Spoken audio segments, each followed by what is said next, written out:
Kumeshuhudiwa sinema ya bure katika soko la Kabati, kaunti ya Kitui, baada ya jamaa hawa kulazimika kubeba bidhaa hizi kwa kichwa na kuzirudishia mwenyewe. Tumeona kitu ya kushangaza.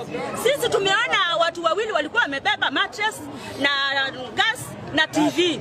Na ilikuwa imekatalia kwa kichwa. Maana hao watu walikuwa wameiba vitu za wenyewe. Tumeona leo yule mama ametumia jini zake mpaka hao akora akakuja. Utamu wa nyuki ukiwangeukia kuwa kala moto. Tumeshuhudia nyuki ambazo zilikuwa zinaonekana zikitoka kwa mfuko wa wale vijana.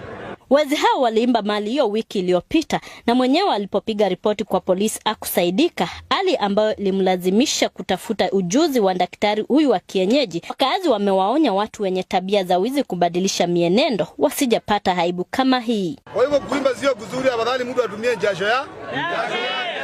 Hiyo funzo ni mzuri sana, sababu hakuna mtu atachukua kitu. Utakuwa ukijua siku moja utasungushwa tu Kabati vile hao watu wamesungushwa na aibu kubwa ikawapata.